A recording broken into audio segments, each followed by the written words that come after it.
Aujourd'hui, monsieur le professeur François Georgeon est notre invité à propos de son nouveau livre Au pays du raki, le vin et l'alcool de l'Empire ottoman à la Turquie d'Erdogan. Alors, on va bavarder avec monsieur Georgeon un petit peu à propos du livre. Et salut, je vais te dire François parce qu'on se connaît depuis peut-être 40 ans. Hein, et Georgeon, d'abord, bravo pour le nouveau livre. Alors, c'était vraiment une belle surprise pour moi. Il y a 2 jours et tout de suite, j'ai arrangé cet entretien avec toi. Et alors, je savais déjà que tu t'intéressais bien à la vie quotidienne, soit pendant l'Empire ottoman, mais aussi pendant la Turquie contemporaine.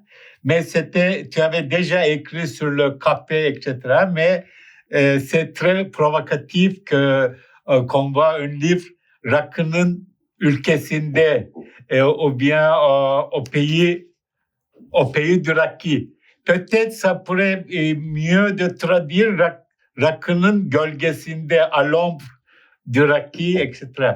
Alors, je vais te demander d'abord pourquoi ce livre. Pourquoi ce livre? Parce que, en fait, pour, disons, je dirais 2 raisons ou 3 raisons. Ça fait longtemps que je m'intéresse à ce qu'on peut appeler la question des sociabilités dans l'Empire ottoman, c'est-à-dire aux moments et aux occasions pendant lesquelles les gens se retrouvent ensemble, hein, c'est-à-dire où ils constituent un public en quelque sorte, et qui transcende aussi les différentes communautés, c'est-à-dire où peuvent se retrouver les musulmans et les non-musulmans. Donc je m'étais intéressé à ça, et c'est pour ça, comme tu l'as dit, qu'il y a quelques années, j'avais travaillé sur les cafés, c'est-à-dire des lieux de rencontre.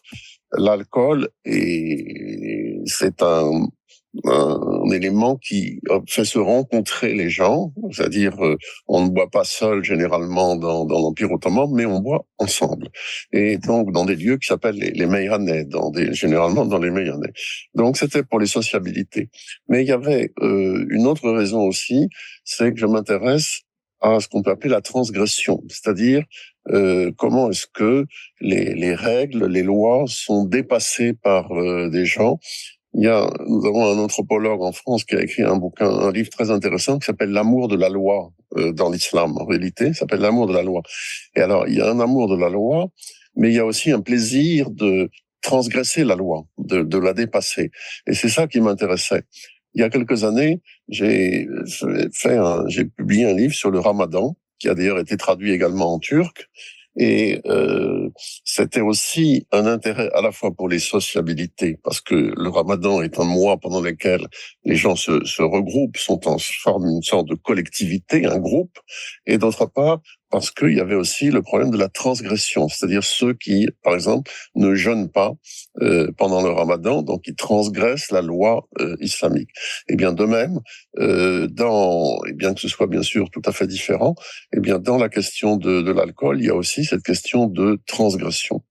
Puis il y a une question peut-être un peu plus personnelle, c'est que quand j'ai habité en Turquie pendant longtemps, c'est-à-dire à la fin des années 1970, qui étaient des années très troublées, comme tu le sais très bien, eh bien le grande distraction, le grand loisir qu'il y avait, c'était au fond ces soirées entre amis, ces soirées autour d'un verre de raki qui durait très longtemps, qui était avec tout un rituel, les mésés, la conversation, éventuellement les gens se mettaient à chanter, à danser, et c'était une forme de sociabilité qui était assez différente pour moi de ce que je connaissais en France, où d'abord c'est plutôt le vin, et c'était assez différent. Donc ça m'a intéressé, et depuis longtemps j'accumulais de la documentation sur l'histoire de l'alcool. Et puis il y a ce paradoxe, disons que on a dit que effectivement le raki était la boisson nationale en Turquie, est un pays qui est quand même majorité, disons, composée d'une population musulmane. Donc, tout ça était très intéressant et très intriguant. Il fallait essayer de creuser tout cela. Et bon, j'ai accumulé effectivement une bonne documentation. Et puis, avec la retraite, eh bien, je me suis dit qu'il fallait l'utiliser. Et voilà comment ce livre est né. Voilà. Ok, quand tu parlais de deuxième point, c'est l'islam et l'alcool. C'est quand on lit le livre, alors on observe bien l'aventure de cette dichotomie, comment on peut dire. L'islam et l'alcool, c'est pas compatible, mais la Turquie ou l'Empire ottoman est un territoire largement musulman, mais l'alcool, soit du vin, soit de raki, soit de la bière, etc. Après, ça existait toujours. Quelquefois, c'est interdit. Quelquefois, pas interdit, mais illégitime, etc. Alors, ici, il y a plein de choses, plein de raisonnements ou bien plein d'explications, mais comment tu peux nous dire cette vraiment extraordinaire liaison de l'islam et l'alcool dans l'expérience de l'Empire ottoman et la Turquie contemporaine. Alors d'abord, ça n'a pas commencé, la relation entre l'islam et l'alcool n'a pas commencé avec l'Empire ottoman. Hein. Elle commence avec l'islam même, c'est-à-dire au 7e siècle. Déjà, l'islam est confronté au problème de l'alcool parce qu'il y a dans les lieux saints, à la Mecque et à Médine, au Hedjaz, il y a des gens qui boivent de l'alcool, soit des chrétiens et des juifs, soit des musulmans qui boivent, par exemple, du vin de palme. Il n'y a pas que le vin de raisin qui est concerné. Alors le Coran, il est ambigu sur la question de l'alcool. Il est ambigu parce que il le condamne, en particulier, ce qu'il condamne, en fait, c'est khamr, c'est-à-dire le vin. Hein.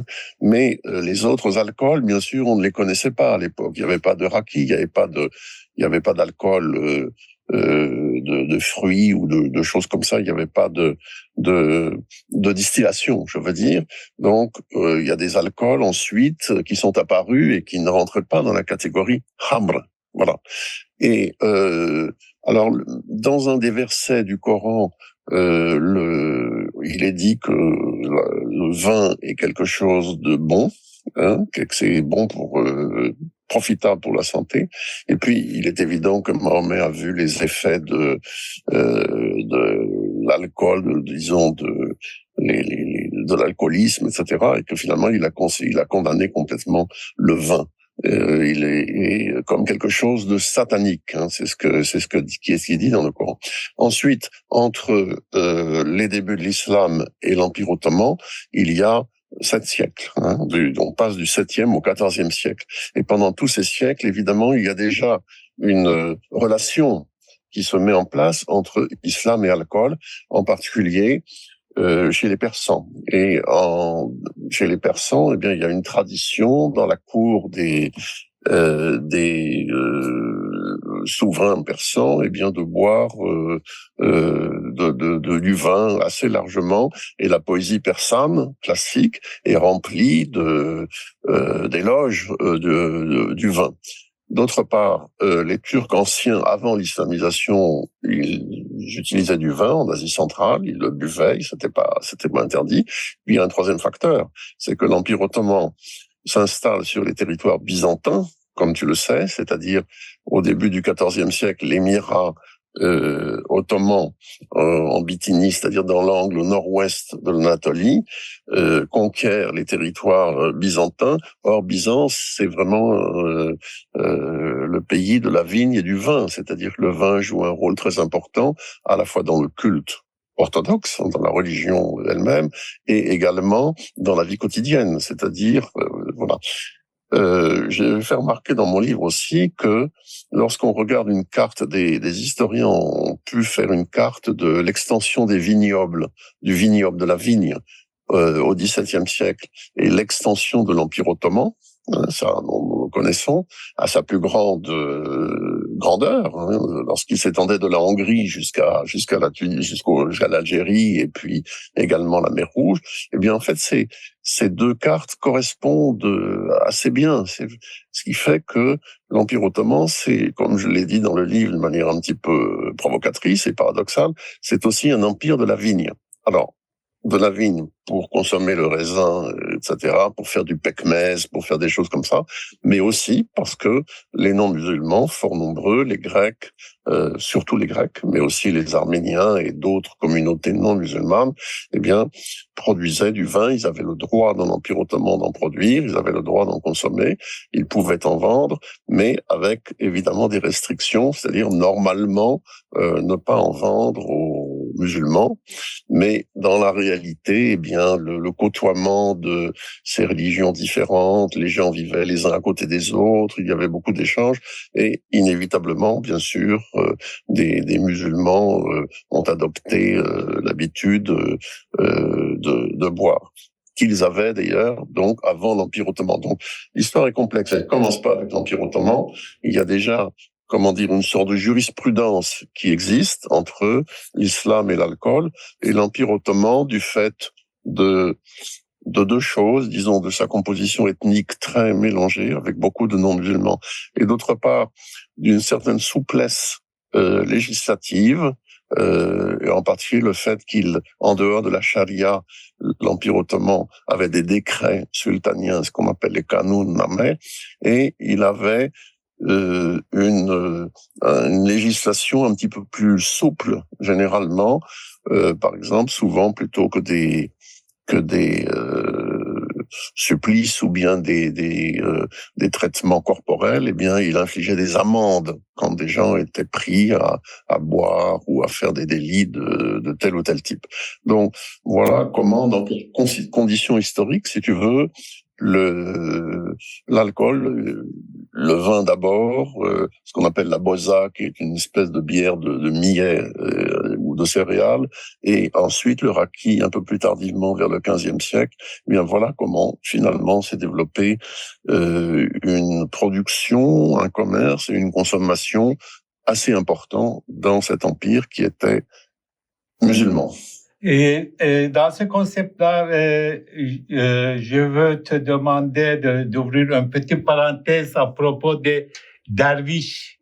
Alors, ce qui est très frappant quand on lit le livre, alors pendant une certaine période de l'Empire ottoman, les deux grands consommateurs buveurs de l'alcool, ce sont des Yeniçeri et des derviches. Alors, c'est tout à fait des autres choses, mais les deux en même temps, ils buvaient bien. Et les derviches, alors ce sont les derviches réels, je veux dire, ils s'occupent de l'islam mystique, etc. Mais d'un côté, ils sont des derviches musulmans, de l'autre côté, ils sont des buveurs. C'est vraiment très frappant parce qu'on ne voit pas beaucoup, par exemple, pendant la Turquie contemporaine, le tasawwuf ou le soufisme actuel, et il n'y a pas de l'alcool, il n'y a plus de l'alcool. Alors le vin au départ, oui, a été adopté par certaines confréries, hein, parce que en fait, il donnait l'ivresse et il mettait dans un état d'extase. Donc en principe, c'est le vin permet un accès à l'ivresse et à l'ivresse de Dieu, si tu veux. Donc voilà. Mais en réalité, bon, il y a une ambiguïté également là-dedans, c'est-à-dire que entre l'ivresse de Dieu et pour accéder à Dieu et l'ivresse proprement dite, le goût du vin, etc. Bon, finalement, une confrérie comme les Bektashi est devenue effectivement une confrérie où dans les rites, eh bien, on utilisait du vin. C'était l'objet de plaisanterie. Comme tu sais, il y a beaucoup de folklore sur les Bektashi où on s'amuse de leur usage du vin. Et mais c'était aussi la même chose finalement un petit peu pour le café qui donne pas vraiment une forme d'ivresse, mais qui maintient en veille, qui empêche le sommeil et qui a été au départ consommé par des confréries. On le sait très bien. Les soufis aussi ont fait usage du café pour rester éveillés et pour pouvoir plus longtemps se consacrer à Dieu. Donc le vin aussi permet une sorte d'extase, d'ivresse, on peut le dire, et donc il a été adopté par certaines confréries. Et les janissaires aussi, comme tu dis. Alors c'est intéressant parce que les janissaires et les Bektashi sont relativement populaires, c'est-à-dire qu'ils sont liés, disons, à la population des esnafs, des artisans, du menu peuple, et d'une certaine façon, ils rejoignent un type de consommation qui est celui du bas peuple, du petit peuple, si tu veux, dans les ports, dans des tavernes qui étaient souvent assez malfamées. Donc on rejoint cela. Il y a un autre type de consommation aussi qui est celle des classes supérieures de la société, de l'aristocratie ottomane, autour du palais, etc., où l'on buvait, alors avec toute une culture très développée. Et il y a, sur ce plan-là, on a beaucoup de témoignages selon lesquels les gens des classes supérieures légitimaient leur consommation en disant « nous savons boire, nous avons la culture pour boire, et donc, mais par contre, en fait, ce qui est interdit, c'est l'alcool pour les gens qui ne savent pas boire. » Et on trouve cet argument tout au long de l'Empire ottoman, c'est assez intéressant. Les élites disent « nous avons le droit de boire parce que nous savons boire, c'est-à-dire nous savons éviter l'ivresse, l'ivrognerie, tandis que les classes populaires, eh bien, ne savent pas et ont une consommation de l'alcool qui mène à l'ivrognerie, à l'ivresse, au tapage, au crime, au délit, etc., à toutes sortes de choses. Voilà. C'est très intéressant de voir comment il y a une légitimation des élites en disant mais non, ça ne nous concerne pas. Nous, l'interdiction de l'alcool, c'est pas pour nous. Voilà. Et alors, la grande question, c'est à propos de titre. Alors, au titre, il y a Au pays du raki, mais dans le livre, le raki est toujours un secret. On ne sait pas la véritable histoire de raki. Alors, peut-être, alors c'est un secret toujours. On parle du vin et du boza. Je ne savais pas que du boza était une sorte de alcool, etc. Mais l'histoire de boza est très intéressante. Et après, le raki vient, mais on ne sait pas vraiment comment, etc. Et le raki domine l'art alcoolique de l'Empire ottoman peut-être, mais surtout de la Turquie contemporaine.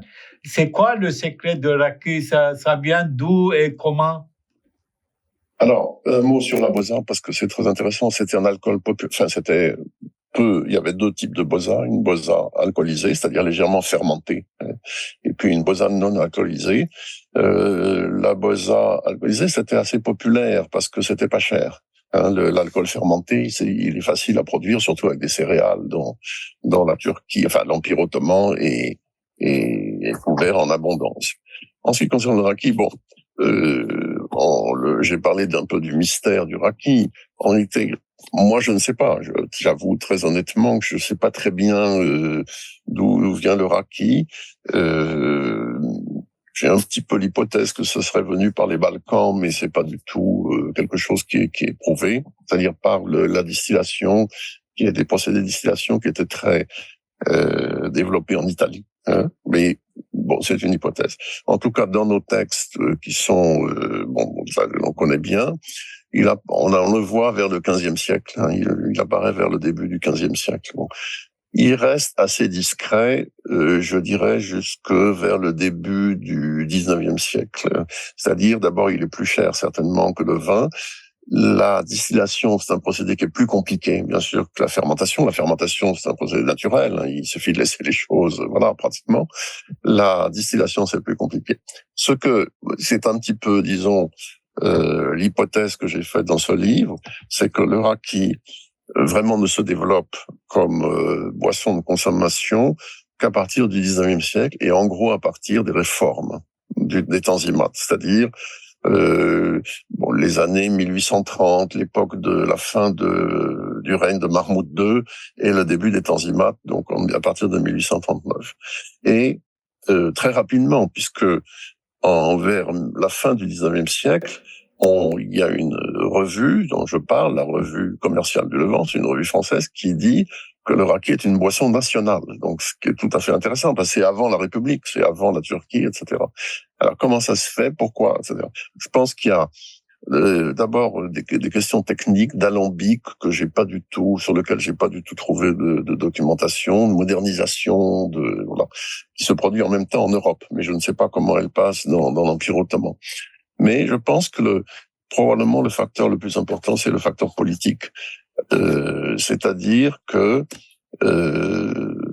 les nouveaux bureaucrates de l'époque des Tanzimat, ceux qui sont formés avec des matières nouvelles, modernes, d'administration, etc., dans leur processus de modernisation, eh bien, ils considèrent aussi que boire de l'alcool, ça fait partie, pour être moderne, pour faire, comme on utilisait le mot à l'époque, civilisé, c'est-à-dire appartenir à la médaniette, quoi, à la civilisation. Et donc, il y a mon hypothèse, c'est un petit peu que, à la fois chez ces bureaucrates des Tanzimat, il y a un désir à la fois de modernité et en même temps d'identité. Ils veulent rester ottomans et on le voit dans les réformes d'habillement. Hein, on sait que à partir de l'époque de Mahmoud II, on adopte le costume européen, c'est-à-dire la redingote, hein, mais on garde le fez comme couvre-chef national. Eh bien, c'est un petit peu ce que j'ai vu comme un petit peu parallèle dans le domaine de l'alcool, c'est-à-dire on se met à boire de l'alcool parce que c'est moderne, etc. C'est une façon d'afficher son identité d'homme moderne, et en même temps, le raki est une boisson indigène, locale, autochtone, c'est-à-dire qui est produite et qui est fabriquée dans l'Empire ottoman. C'est pas un alcool importé, c'est pas quelque chose qui vient de l'extérieur, comme la bière qui se développe au 19e siècle et qui est resté pendant assez longtemps quelque chose qui était un petit peu comme venant de l'extérieur, comme une marque un petit peu extérieure. Le raki, lui, il est vraiment ottoman. Hein, tu vois ce que je veux dire. Et donc, bon, et l'on voit à ce moment-là la consommation de raki qui augmente. Et s'il fallait donner une date plus précise, je dirais c'est à partir des années 1860.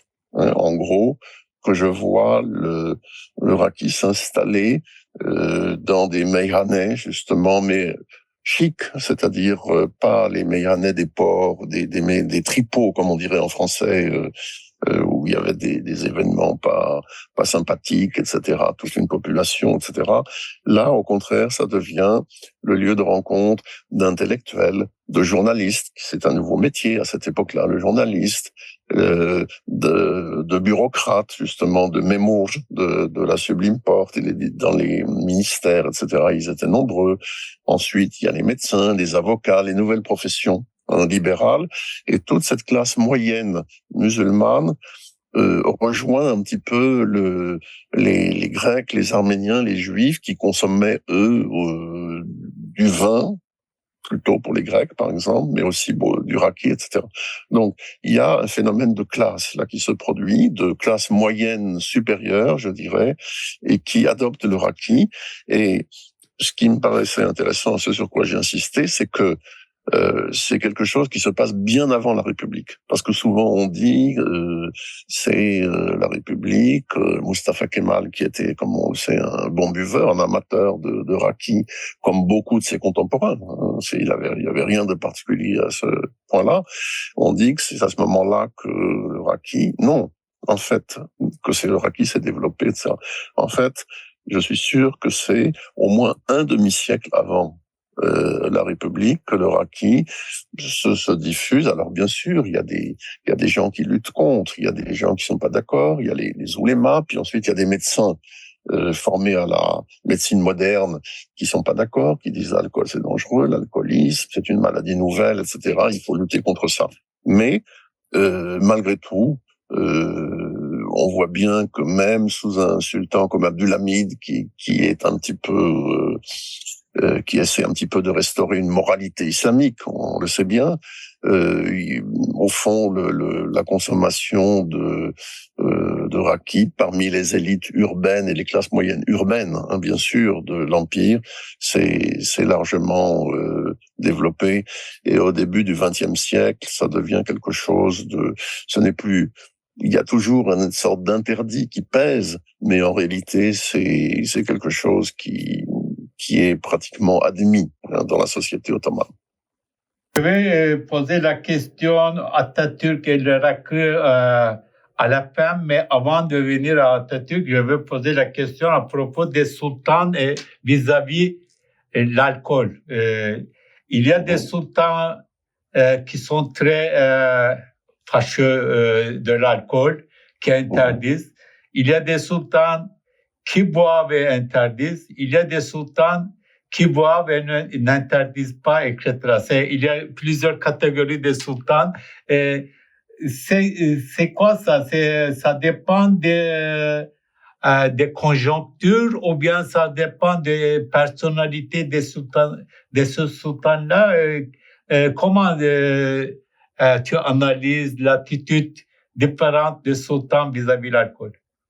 Je pense que ça dépend, comme tu as dit, de deux facteurs. En fait, effectivement, il y a un facteur conjoncturel. Il y a l'esprit du temps qui peut expliquer cela. Et puis il y a le rôle des personnalités.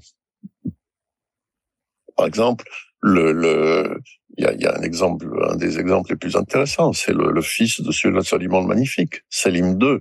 Soliman le Magnifique était un sultan qui, à la fin de sa vie, est devenu assez austère, qui a commencé à mener une vie très très réglée selon les normes de l'islam, en particulier sous l'influence du cheikh l'islam Ebou Saoud, hein, on le sait. Et puis son fils, Selim II, au contraire, alors est-ce que c'est une réaction contre son père? Est-ce que c'est je ne sais pas exactement, mais en tout cas, il était connu. D'ailleurs, il s'appelle dans Mest Sultan ou bien Sarosh Sultan. Il est connu dans l'histoire sous ce titre. Donc, lui, là, je pense que c'est surtout une question de personnalité qui joue. Mais en même temps, il maintenait des interdictions éventuellement que son père avait déjà imposées dans l'Empire. Donc, il y a la question de boire au palais, qui est une chose. Beaucoup de sultans buvaient un petit peu ou étaient assez libres sur ce plan-là. Et il y a la question aussi des interdictions au dehors. Il s'agit d'empêcher les autres.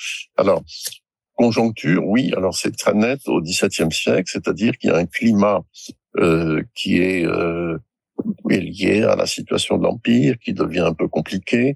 Il y a un climat, disons, conservateur, on dirait peut-être réactionnaire aujourd'hui, et notamment sous l'influence de ceux qu'on appelle les Qadizadeh, les Qadizadeh, pardon, excuse-moi, c'est tout un groupe, je vais être obligé de répondre parce que j'ai un trou de mémoire, mais enfin, ça se trouvera dans le livre,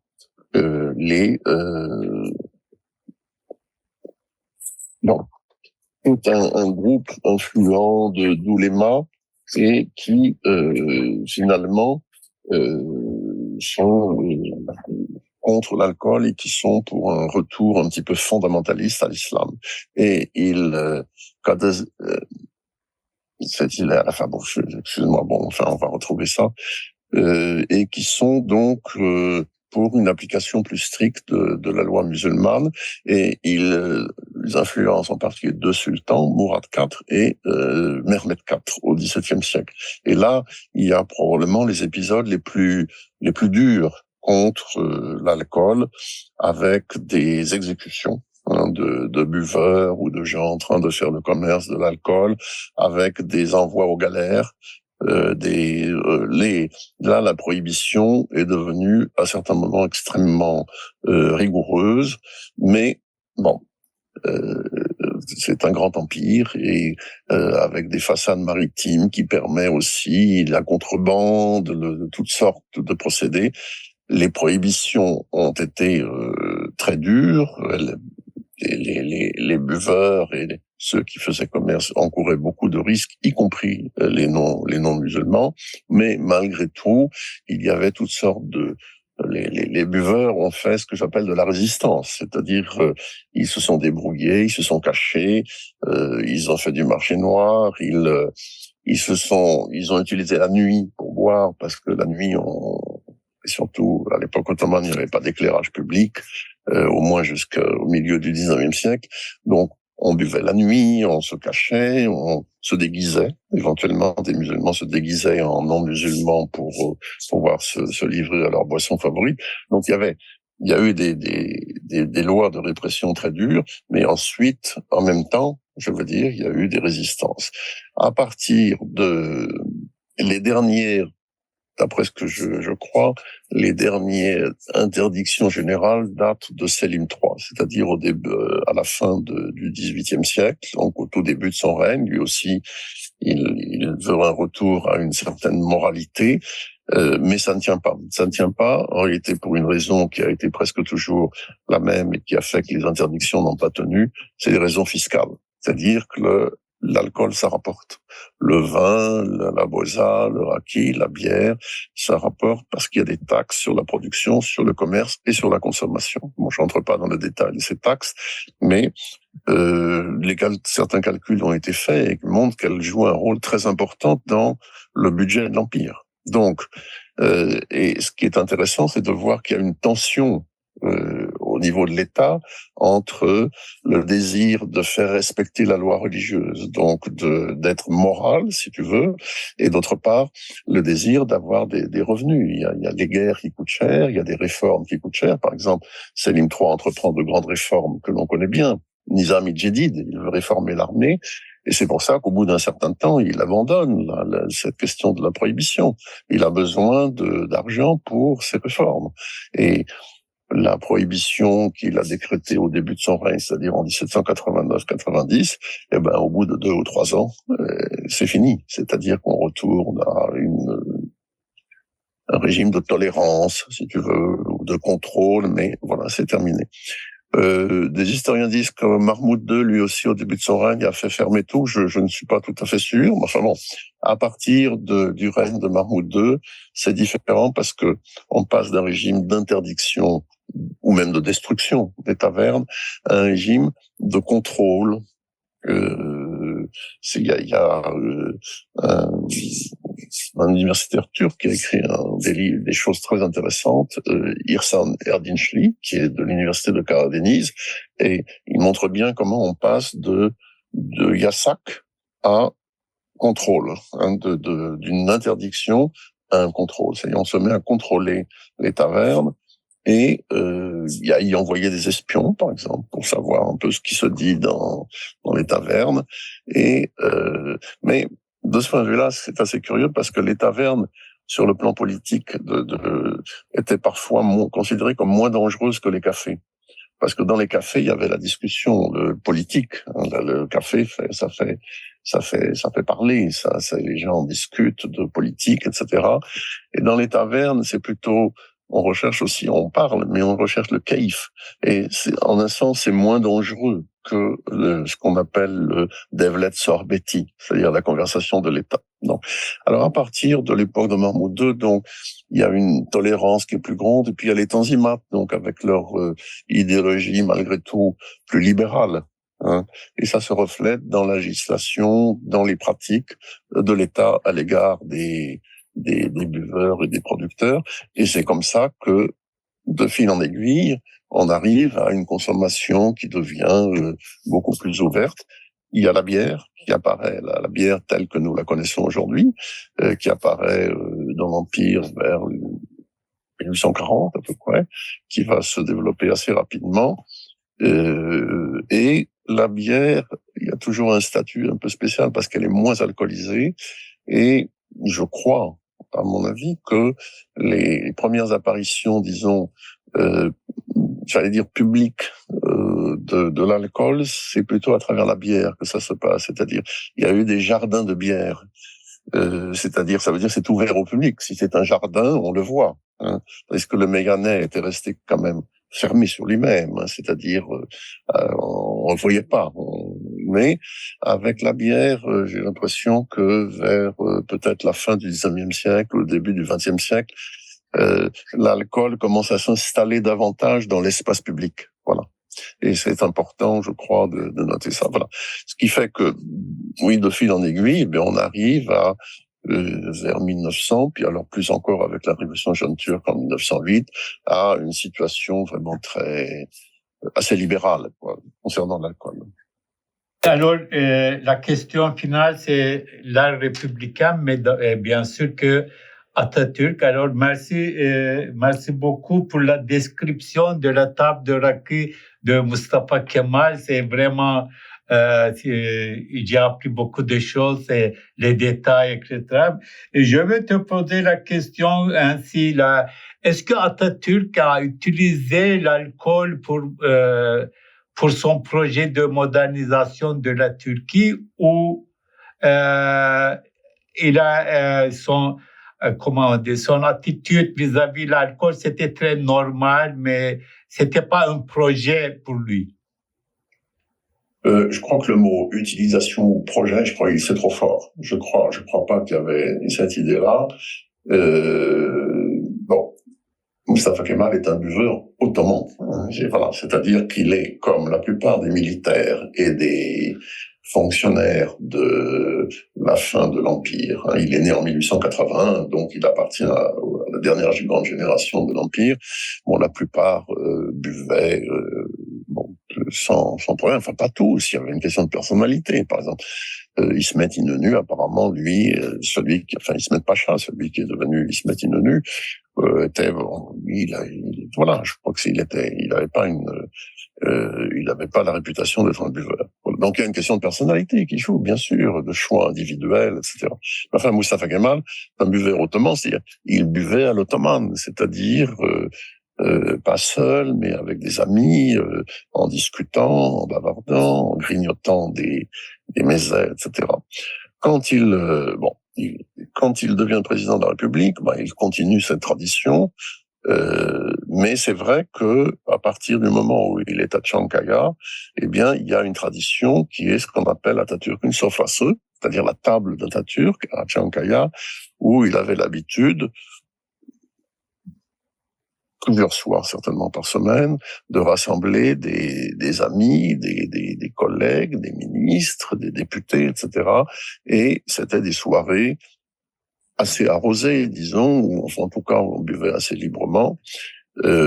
Alors, en fait, donc, moi, j'ai déjà dit que là, le raki, l'alcool, c'était diffusé avant, donc il n'y avait pas, il n'y a pas eu de propagande en faveur du raki. Au contraire, si on regarde les choses de plus près, la République a plutôt essayé de promouvoir le vin et la bière, c'est-à-dire à la fois pour des raisons économiques, pour le vignoble, si tu veux, mais en même temps pour des raisons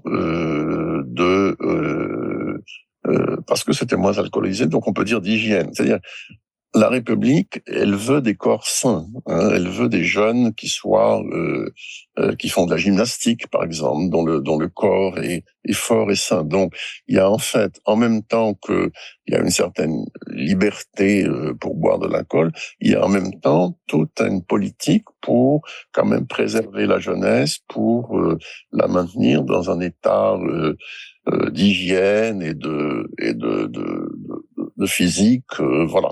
Donc voilà, c'est pas du tout, la République n'est pas du tout aussi libérale en matière d'alcool qu'on l'imagine généralement.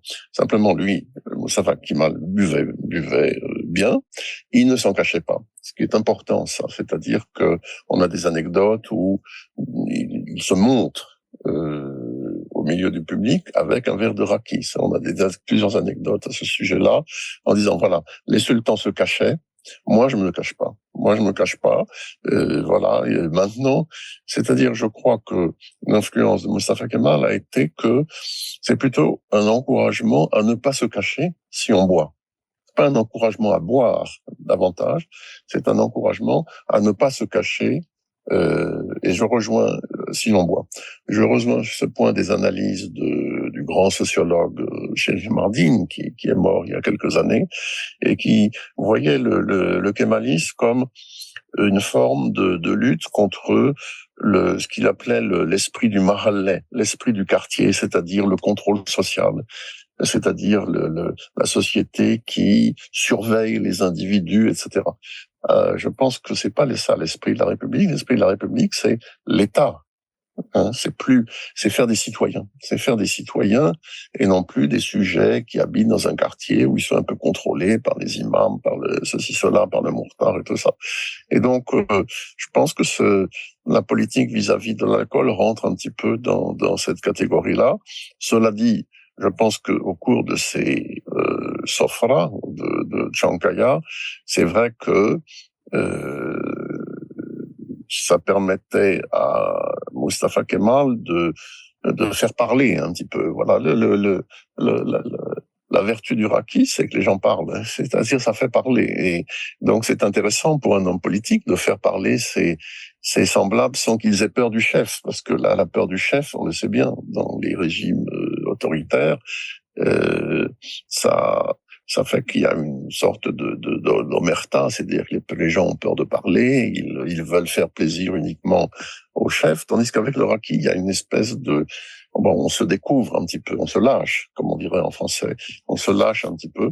Alors c'est possible que c'était un moyen pour lui de savoir un peu mieux ce que pensaient ses collaborateurs, de les faire parler, quoi, voilà. Mais ça va pas plus loin. Je ne crois pas que ça va plus loin que ça. Encore une fois, moi, ce qui me paraît important, c'est que la boisson nationale, d'accord, mais c'est quelque chose qui vient de l'Empire ottoman, qui n'a pas été particulièrement cultivé par la République, pas plus que ça. Simplement, là, les gens savaient que Mustafa Kemal buvait. Quand selon la formule française, quand le roi boit, c'est voilà une formule, eh bien ça veut dire qu'on a le droit de boire, c'est-à-dire que c'est une forme de légitimation. Quand on voit que le roi boit, eh bien évidemment on se sent un petit peu légitimé, si tu veux, et les notions de péché, de délit, de mal faire, évidemment, elles disparaissent, elles sont moins importantes dans ces conditions. Mais Mustafa Kemal avait été moi je pense que c'était vraiment un museur ottoman, enfin comme la plupart des gens de sa génération. Et voilà, mais enfin, à la fin de sa vie, je crois qu'il s'est mis à trop boire, malheureusement. Non. Merci beaucoup, François. Alors, alors, ça va publier. On va essayer de traduire le plus tôt possible en turc. On a parlé avec professeur François Georgian sur son livre Au pays de Raki, le vin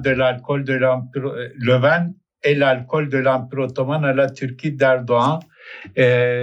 Nous remercions à Monsieur François Georgian et tout à vous. Merci. Au revoir. Salut, Hachem.